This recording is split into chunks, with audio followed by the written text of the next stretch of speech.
बिस्मिल्लाहिर्रहमानिर्रहीम।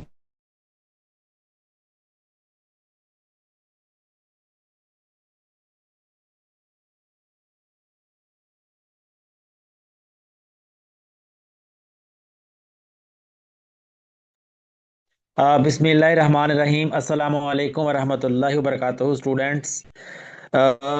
माशाल्लाह माशाल्लाह, ठीक है जी। आज हमारा सेकंड लेक्चर है रिवीजन में। सो आज हमने पढ़ना है जी, स्टार्ट करना है पेलियोंटोलॉजी से स्टार्ट करना है। तो इससे पहले थोड़ा सा मैं आपको समराइज कर दूं कल का टॉपिक। लास्ट टाइम हमने ये पढ़ा था जी, बायोलॉजी। बिस्मिल्लाहिर्रहमानिर्रहीम, in the name of Allah, the most compassionate, the most merciful. So ये बायोलॉजी है जी, class 9, based on revise national curriculum of Pakistan 2023। और ये आप देख सकते हैं।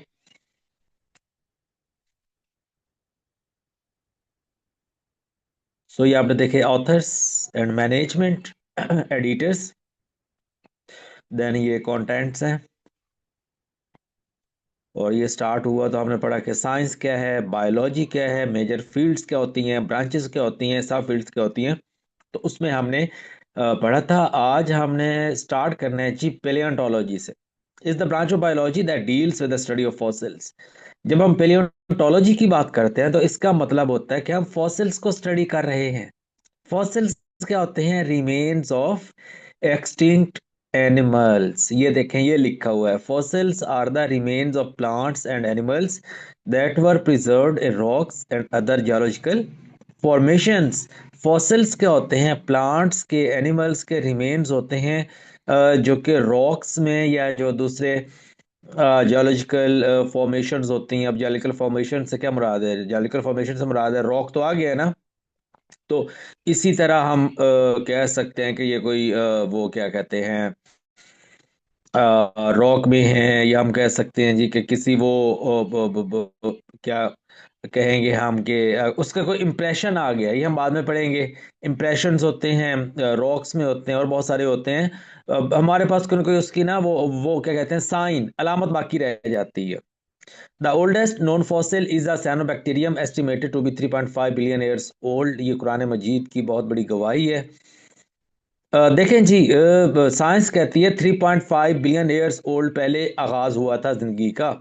साइंस कहती है कि जिंदगी का आगाज इस जमीन पर 3.5 बिलियन ईयर्स ओल्ड पहले हुआ था।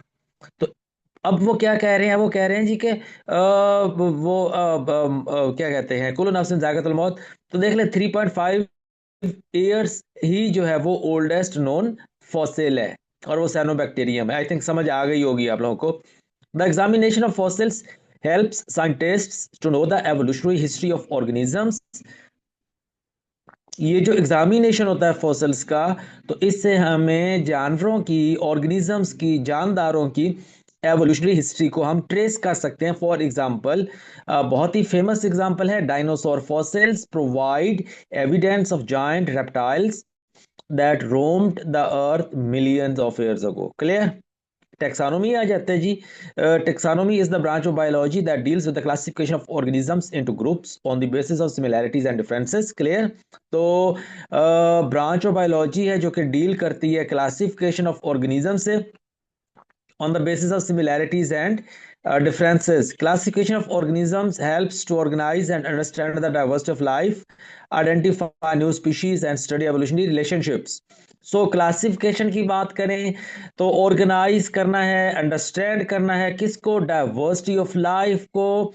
नई स्पीशीज आइडेंटिफाई करनी है, होती रहेंगी। और स्टडी एवोल्यूशनरी रिलेशनशिप्स, अगेन वही बात आ रही है कुरान मजीद की, कि अल्लाह ताला जो है वो हर रोज किसी न किसी काम में मसरूफ होता है। तो वो आप समझे रोज एक स्पीशी बानी रही होती है बच्चों, एक तो बानी रही होती है। समझने के लिए कह रहा हूँ। इकोलॉजी आ जाता है जी। Ecology is the branch of biology that deals with the relationships between organisms and their environment. ये आप क्लास 4 से पढ़ना शुरू कर देते हैं।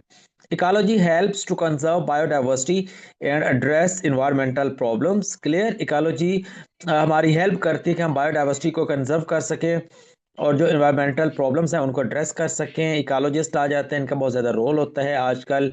इन्वायरमेंटल बायोलॉजी का बहुत ज़्यादा स्कोप है, इन्वायरमेंटल बायोलॉजिस्ट का बहुत ज़्यादा स्कोप है। The food chain, for instance, illustrates the interconnectedness of organisms for energy and nutrients. Food chain होती है, फूड चेन बेसिक पाथवे है, बेसिक हम कह सकते हैं ड्राइविंग फोर्स है, बेसिक ड्राइविंग फोर्स है जो कि यहाँ पर मौजूद होती है और वो पूरे इकोसिस्टम को रन करती है। और ये जितने भी लिविंग ऑर्गेनिज्म होते हैं वो आपस में इंटरकनेक्टेड होते हैं, इनकी इंटरकनेक्टेडनेस होती है। ये स्पेल देख लें जरा। Marine biology आ जाता है जी, is the branch of biology that deals with the study of life in oceans. Clear? It helps to understand ocean biodiversity, discover new species, and address marine conservation issues. समंदर कितने हैं? समंदर देखें जी, अगर हम बात करते हैं अपने प्लेनेट अर्थ की, तो इसका जो 71% है वो एक्वेटिक है, और 71% का भी जो 97 है दैट इज मैरीन। क्लियर? सो अगर हम इसको रफली एस्टिमेट करें तो हम कह सकते हैं कि तकरीबन 68% जो एरिया है हमारी ज़मीन का, 68% जो एरिया है हमारी ज़मीन का, 67 to 68, तो वो मैरीन है। तो ये एक बहुत बड़ा इकोसिस्टम है। सो वहाँ पे क्या चीज़ें होती हैं? डाइवर्सिटी होती है जी, नई स्पीशीज़ को डिस्कवर किया जाता है और मैरीन कंजर्वेशन इश्यूज को एड्रेस किया जाता है। For example, coral reefs support a wide variety of marine life. Pathology आ जाता है जी, is the study of diseases, their causes and effects. Clear? Pathology helps in disease diagnosis, prevention and treatment. जब हम pathology की बात करें तो उसमें डायग्नोसिस, सबसे पहले तो डायग्नोसिस ही होगा ना। बुखार है, खांसी है, टीबी है, पोलियो है, क्या कौन सी बीमारी है, तो डायग्नोसिस होगा ना। फिर प्रिवेंशन होगी, और प्रिवेंशन से मुराद होता है ये डायग्नोसिस से पहले आता है।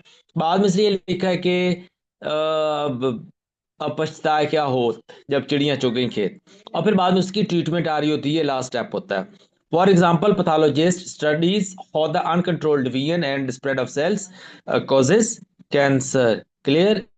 कैंसर क्या होता है? अनकंट्रोल्ड सेल डिवीजन होती है, और फिर वो स्प्रेड होते हैं, माइग्रेट करते हैं बॉडी में, और फिर एक ग्रुप ऑफ डिजीजेस होता है जिसे हम कैंसर कहते हैं।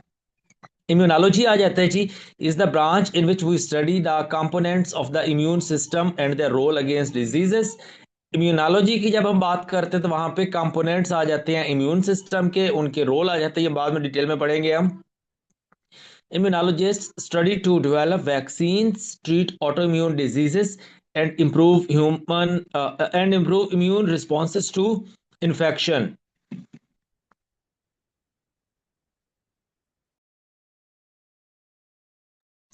ठीक है? क्लियर? सो ये इम्यूनोलॉजी आ जाता है। तो इसमें वैक्सीन्स होती हैं। ऑटोइम्यून डिजीजेस क्या होती हैं? ऑटोइम्यून डिजीजेस का आप समझ लें कि ये हेरिडिटी डिजीजेस होती है, इतना ही समझ लें भी आप। बाकी इसको हम बाद में डिस्कस करेंगे, और फिर उसके बाद उनके इम्यून रिस्पॉन्सेज आ जाते हैं। फार्माकोलॉजी आ जाता है, is the branch in which we study drugs and their effects on the body. जो ड्रग्स हैं उनको स्टडी करते हैं और उनके इफेक्ट्स को देखते हैं बॉडी में। This helps in the development of new drugs. इससे नई ड्रग्स की डेवलपमेंट होती है, नई डिजीजेस आ रही होती हैं, डायग्नोज हो रही होती हैं, रिसर्च आ रही होती है, मेथड्स आ रहे होते हैं, कंट्रोल आ रहा होता है, और मेडिसिन आ रही होती हैं, तो वो चीज़ें यहाँ पे आ जाती हैं। सो ये बाद में लिखा है जी, these are just a few of the many branches of biology. Each branch offers unique insights into the fascinating world of life, contributing to our understanding of the complexity and beauty of our planet. So इतना ही है बच्चों।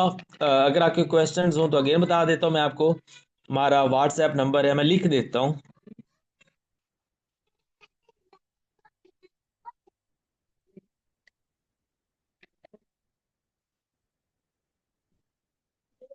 चलो मैं वैसे ही आपको बता देता हूँ।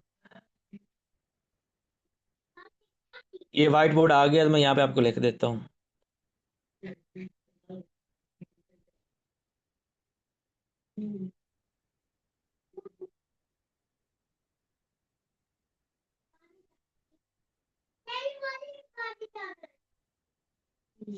अच्छा छोड़े, मैं आपको ऐसे बता देता हूँ। तो हमारा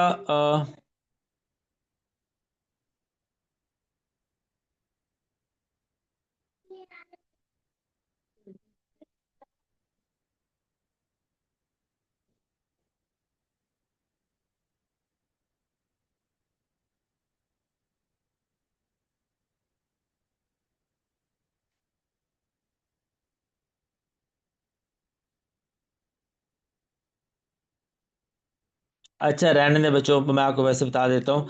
हमारा व्हाट्सएप है जी 0322 0321695 601। तो आप व्हाट्सएप भी कर सकते हैं, अगर कमेंट करें तो ज़्यादा अच्छा, हमारे लिए आसानी है। तो इसको देखें। और जो क्वेश्चंस है तो आप कमेंट्स में कर सकते हैं, या इवन अगर आपने व्हाट्सएप करना तो आपको नंबर बता दिए। अपना बहुत सारा ख्याल रखिएगा, अपने लोगों का बहुत ज़्यादा ख्याल रखिएगा। अल्लाह ताला की आप पर बहुत ज़्यादा मेहरबानी हो। Thank you.